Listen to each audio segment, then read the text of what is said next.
যুক্তরাষ্ট্র ও ইরানের মধ্যকার যুদ্ধবিরতি ও উত্তেজনা প্রশমন সংক্রান্ত আলোচনার বরাবরই একটি বড় অংশ জুড়ে থাকে ইরানের পরমাণু প্রকল্প ও ইউরেনিয়াম।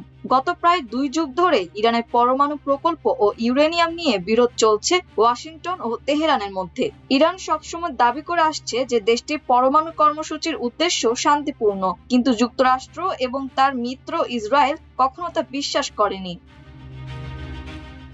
আর এই অবিশ্বাসকে দৃঢ় ভিত্তি দিয়েছে জাতিসংঘের পরমাণু প্রকল্প পর্যবেক্ষণকারী সংস্থা ইন্টারন্যাশনাল অ্যাটমিক এনার্জি এজেন্সি। 2025 সালের জুন মাসের শুরুর দিকে এক বিবৃতিতে আইএইএ জানিয়েছিল ইরানের কাছে 400 কেজি ইউরেনিয়াম আছে এবং এই ইউরেনিয়ামের বিশুদ্ধতার মান 60%। বিবৃতিতে আরো বলা হয়েছিল বিশুদ্ধতার মান যদি আরো 30% বাড়িয়ে 90% উন্নীত করা যায় তাহলে অনায়াসেই ইরানের ইউরেনিয়াম দিয়ে পরমাণু বোমা বানানো সম্ভব।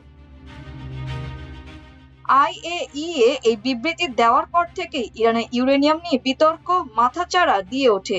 গত বছর জুন মাসে 12 দিনের যুদ্ধে যুক্তরাষ্ট্র ও ইসরায়েল ইরানের পরমাণু প্রকল্পগুলোর সঙ্গে সংশ্লিষ্ট স্থাপনাগুলোর ব্যাপক ক্ষয়ক্ষতি করার সত্ত্বেও ইরানের ইউরেনিয়ামের কোনো হদিশ উদ্ধার করতে পারেনি। এই ইউরেনিয়াম কোথায় আছে তা এখনো রহস্য।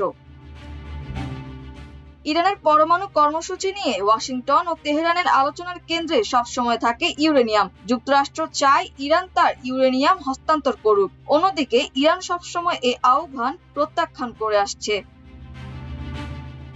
ইরানের পরমাণু প্রকল্প ও ক্ষেপণাস্ত্র কর্মসূচি নিয়ে গত 6 ফেব্রুয়ারি থেকে 27 ফেব্রুয়ারি পর্যন্ত 21 দিন ধরে সংলাপ চলে তেহরান ও ওয়াশিংটনের মধ্যে। 27 ফেব্রুয়ারি কোনো প্রকার সমঝোতা চুক্তি ছাড়াই শেষ হয় সেই সংলাপ। তার পরের দিন 28 তারিখ ইরানে যৌথ অভিযান শুরু করে ইসরায়েল ও যুক্তরাষ্ট্র। শুরু হয় ইরান যুক্তরাষ্ট্র ইসরায়েল যুদ্ধ। টানা 40 দিন যুদ্ধের পর 8 এপ্রিল যুদ্ধবিরতি ঘোষণা করে যুক্তরাষ্ট্র ও ইরান, যা এখনো বহাল আছে। দুই দেশের মধ্যে একটি স্থায়ী শান্তি চুক্তি স্বাক্ষর করতে গত 11 এপ্রিল ইসলামাবাদে সংলাপে বসেছিলেন মার্কিন ও ইরানি প্রতিনিধিরা, কিন্তু সেই সংলাপ ব্যর্থ হয়েছে এবং চুক্তি স্বাক্ষর না করেই দুই দেশের প্রতিনিধিরা ফিরে গেছেন। বৈঠকের সঙ্গে সংশ্লিষ্ট একাধিক সূত্র জানিয়েছে মূলত পরমাণু প্রকল্প এবং ইউরেনিয়াম হস্তান্তর নিয়ে মতবিরোধের কারণেই ব্যর্থ হয়েছে 11 তারিখের সংলাপ। সামনে 22 এপ্রিল ফের সংলাপে বসতে যাচ্ছেন যুক্তরাষ্ট্র ও ইরানের প্রতিনিধিরা। সেখানেও আলোচনার কেন্দ্রে থাকবে ইরানের ইউরেনিয়াম, কারণ ওয়াশিংটনের কাছে এই মুহূর্তে সবচেয়ে গুরুত্বপূর্ণ হলো ইরানের পরমাণু কর্মসূচিতে সীমারেখা টানা।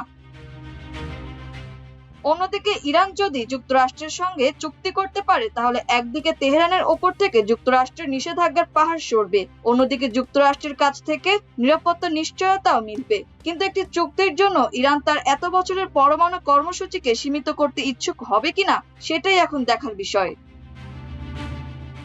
এদিকে আলোচনা ব্যর্থ হলে অবন্ধুসুলভ বা কঠোর পন্থায় হলেও ইরানের সমৃদ্ধ ইউরেনিয়ামের মজুদ কবজায় নেওয়ার ঘোষণা দিয়েছেন মার্কিন প্রেসিডেন্ট ডোনাল্ড ট্রাম্প। তবে ইরানের দাবিকে অগ্রহণযোগ্য বা নন স্টার্টার আখ্যা দিয়ে প্রত্যাখ্যান করেছে।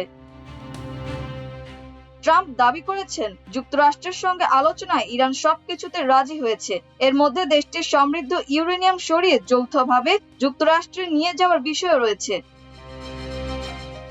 মার্কিন সংবাদ মাধ্যম সিবিএস কে দেওয়া এক সাক্ষাৎকারে প্রেসিডেন্ট ট্রাম্পকে প্রশ্ন করা হয়েছিল এ কাজে মার্কিন স্থল সেনাদের প্রয়োজন হবে কিনা। জবাবে তিনি বলেন, না, কোনো সেনার প্রয়োজন হবে না, আমরা তাদের সঙ্গে গিয়ে এটি নিয়ে আসব।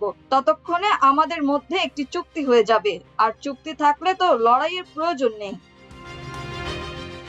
মাল্টিমিডিয়া ডেস্ক, আমার দেশ।